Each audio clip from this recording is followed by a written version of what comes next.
The opportunity to register to vote on the news this afternoon. Governor Fubara assures of completion of Port Harcourt Ring Road.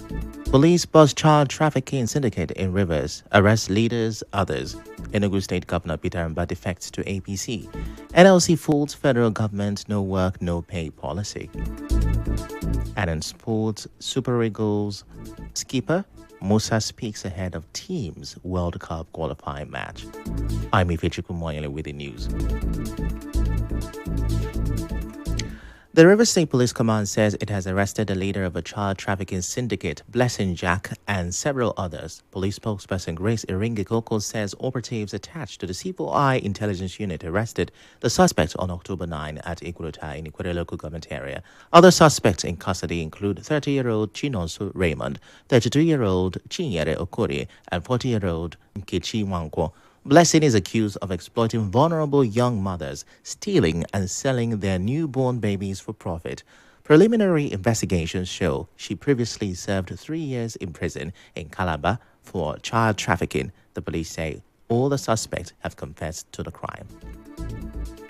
Well, away from that, the Rivers State House of Assembly says it will take urgent legislative steps to tackle the recurring problem of flooding in the state. Speaker of the House, Martin Amehule, gave the assurance during a condolence visit to the family of Onyechi Peter, whose 16-year-old son and 17-year-old brother drowned during Friday's heavy downpour in Eliobolo community, Obiakpo local government area. Amehule described the incident as tragic and called on the state government to clear canals and drains to allow free flow of water.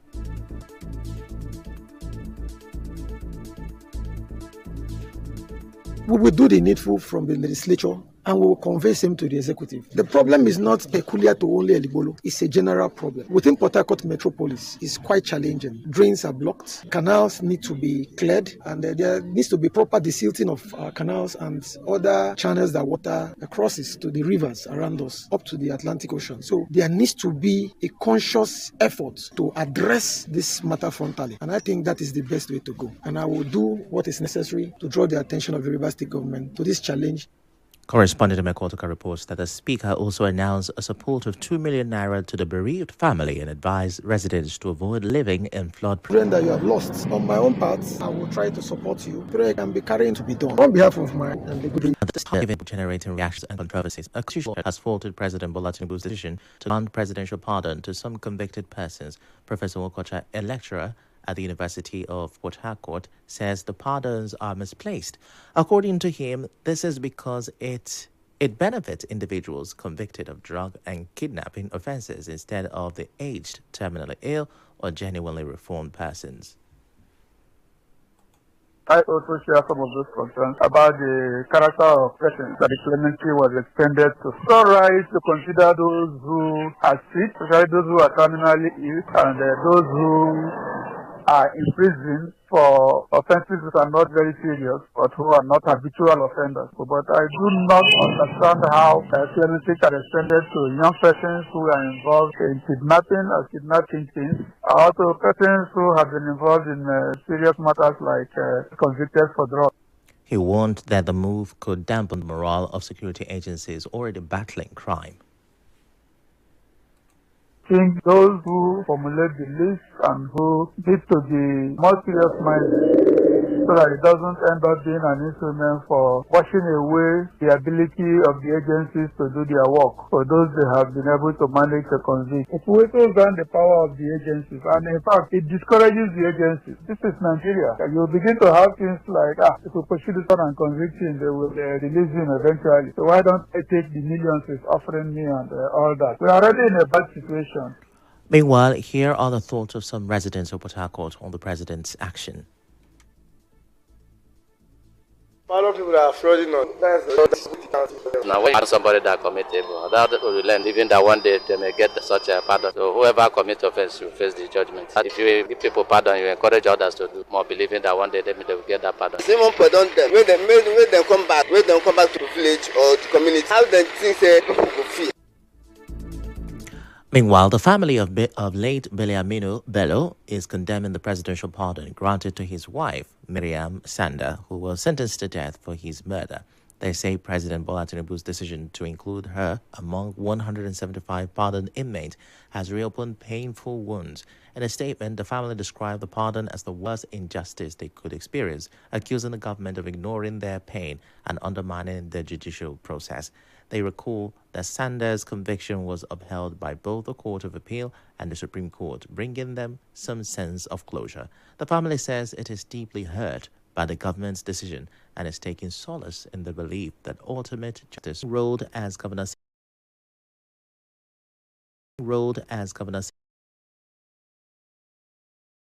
on Monday.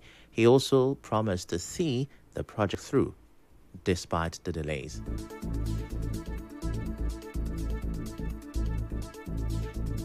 We've been in talk with them. We are aware that these projects were all, I wouldn't say abandoned, but somehow, for lack of fund, the contractor withdrew from the site. So we've been discussing with them, and they gave me their word that although we have not finished all the discussion, but they will move into site, and I'm here to confirm that. Let me make this promise to our good people of Rivers State.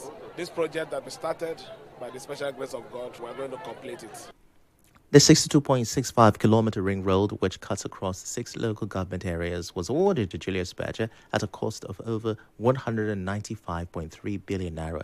Work on the project was suspended during the emergency rule, reportedly over disagreement on variation fees with the then sole administrator, retired Vice Admiral Ibok Ete Ibas.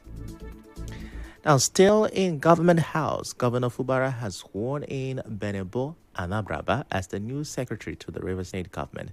He urged him to serve with humility and in the best interest of the state, not as a show of power. Discharge your duty with respect. Protect the interests of Rivers State. I want you to leave the office with honor. So this opportunity is not an opportunity to show power. It's not an opportunity of this, but I have a very big office. It's a core duty. We're coming from a very, very, very bad position. We really need to reassure the people of Rivers State that we mean well for them, but especially now that peace has returned to the state. Help us to succeed in this assignment that God Almighty has given to us. Moving on, residents of Muonyili community in Oyibo local government area of Rivers State have taken to the streets to protest what they describe as a provocative statement by the chairman of Eche local government area, Chima Njoko, claiming the community belongs to Eche. The protesters also kicked against plans by the Eche chairman to collect taxes from traders operating along the Oyibo-Imo River Expressway in Muonyili. Now, they insist the Supreme Court has already ruled in favor of Muonyili as part of Oyibo local government area. Here is Oyibo local government. It's not a change. We have gone to Supreme Court. We have gone to Appeal Court. We have a lower court judgment covering that our boundary with them is not here. So if he's interested about revenue, he should go to Eche and get revenue. The recent judgment of 2016 specifically denied them all they asked the court to do concerning this place. They came even with plan, in High Court, 2016. And the judgment was against them. All they claimed, the judge denied them all they claim. We still have the copy of the recent judgment. And our boundary with them is at a place called Uku Juju. We have documented evidences about this. Here, as I said earlier, belongs to Muonyili village. In Oyibo, they have a common boundary with Umuebulu, Eche, one of the villages in Eche local government. And we have a natural boundary. The natural boundary is Incarnate Junction, based on Supreme Court's ruling. The protesters are warning business owners in the area not to pay taxes to Eche. Because of the revenue, because we have kept quiet for a long time. I'm saying it here openly to everybody. Do not pay any revenue to any Eche revenue agent. What you should pay, where you should pay your revenue is Oyibo local government. If you pay to Eche local government, believe you me, you must pay Oyibo local government. They have not, when they come, resist them and call us. Henceforth, we are going to put Oyibo local government task force here. The task force of Oyibo is in existence, so please cooperate with them. Here is not Eche. Calling on the Rivers State government and the police to call the Eche Council chairman to order. Still to come, Enugu State Governor Mba defects to APC. Stay with us.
Decision to join the APC was his desire for a visionary partnership that would bring about transformative change to the state and the nation. Meanwhile, the People's Democratic Party, PDP, has postponed its 103 National Executive Committee meeting scheduled for Wednesday, October 15, indefinitely. In a statement by the National Publicity Secretary, Debo Ologunagba, the party said the postponement was necessitated by recent developments in the party. The statement did not elaborate on the development within the party that led to the postponement. In the meantime, Oyo State Governor Seyi Makinde has warned those attempting to disrupt preparations for the People's Democratic Party's forthcoming National Convention. Governor Makinde, who spoke with journalists on Monday shortly after inaugurating the PDP National Convention Transportation Subcommittee in Abuja, described such effort as an attempt to stop a moving train, an act he likened to political suicide. He pledged that Oyo State would deliver the best convention in the party's history. The PDP convention is slated for November 15 and 16 in Ibadan, Oyo State.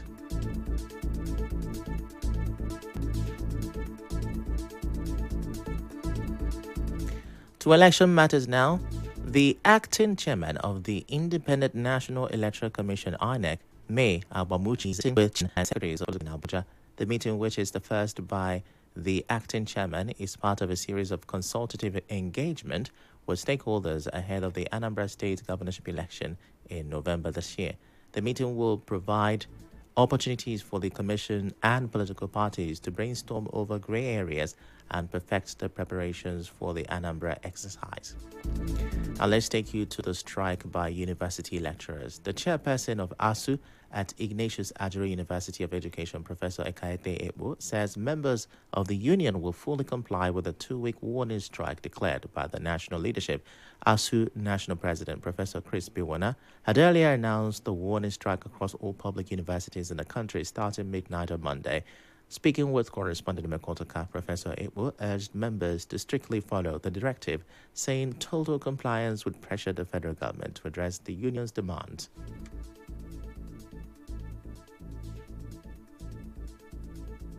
I want to state here that Ignatius Ajuri University of Education is a member of the ASU, and as a member of ASU, it is a part of the strike. It concerns all the ASU in Nigeria because what we are fighting for is beneficial to all of us. Therefore, I would want to advise the members of ASU in our branch to adhere to the strike action and cooperate so that at the end of the day, the goals of this strike will be achieved.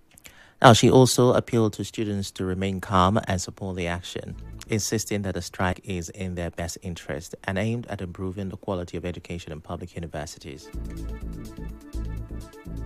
My message to the students is that they are aware that we have been calling on the government to look into the issues in our universities. The essence of this strike is also to ensure that they have facilities in the institutions and then be able to carry out their researches, especially in this 21st century, just as other students are doing world over. So I want to believe that within these 2 periods, they should be able to cooperate with us because we want to teach them well. The federal government has directed vice chancellors of all federal universities to ensure full compliance with labor law of no work, no pay policy on striking university lecturers. The Minister of Education, Dr. Tunji Alausa, gave the directive in a circular distributed to key education stakeholders, including the head of the civil service of the Federation, pro-chancellors of federal universities, the accountant general of the Federation, and the executive secretary of the National Universities Commission, NUC. Government warned no disruptions to the academic calendar. The Academic Staff Union of Universities is dismissing the federal government's No Work, No Pay directive, saying no one can threaten its members into submission. ASU President Chris Piwona says the union will not succumb to what he describes as attempts to divide the academic community. He insists all academic bodies, including CONOA and NAMDA, are united in support of a 2-week warning strike. Also, the Nigeria Labour Congress NLC faulted the federal government's implementation of a no work, no pay policy for striking members of ASU.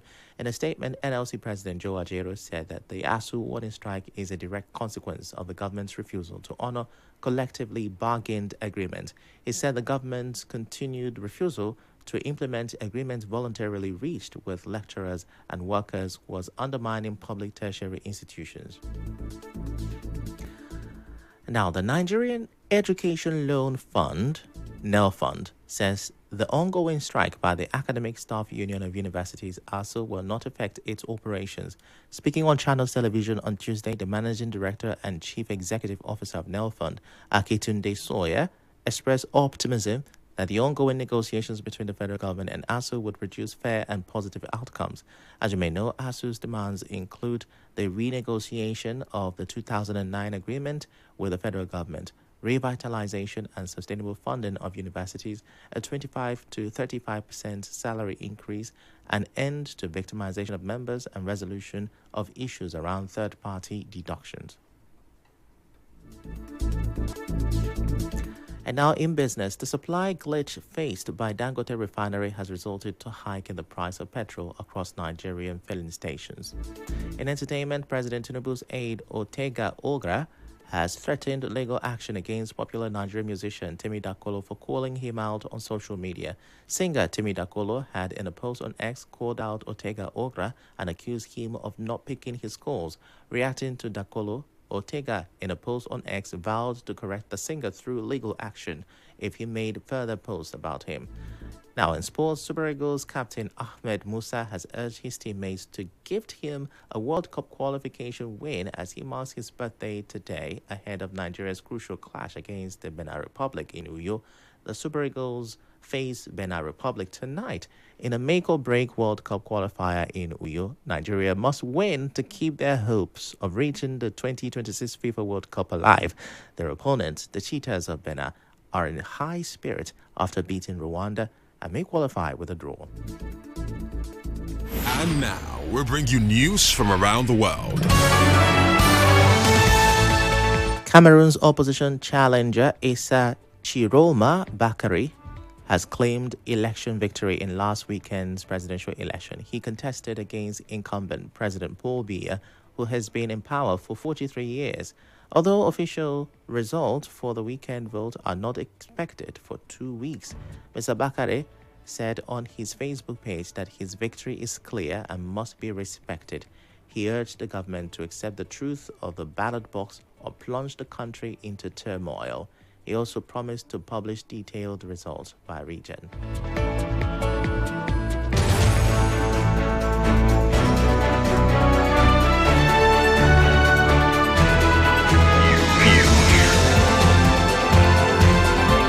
This is the news on 92.3 Nigeria Info.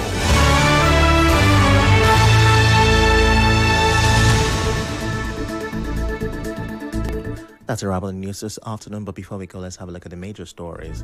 We told you that Governor Fubara has assured of the completion of the Port Harcourt Ring Road. You heard that the police have bust child trafficking syndicate in Rivers and arrest leaders and others. We reported that Enugu State Governor Peter Amba has formally defected from the PDP to the APC. We informed us goalkeeper Ahmed Musa appealed to his teammate to give him a birthday gift with a victory over Benin Republic in tonight's make-or-break World Cup qualifying match. The news was edited by Onyeka Chinwosu. To reach the news team, send an SMS or WhatsApp to 0808-721-7215. I am Ifechukwu Muonyili. Many thanks for listening.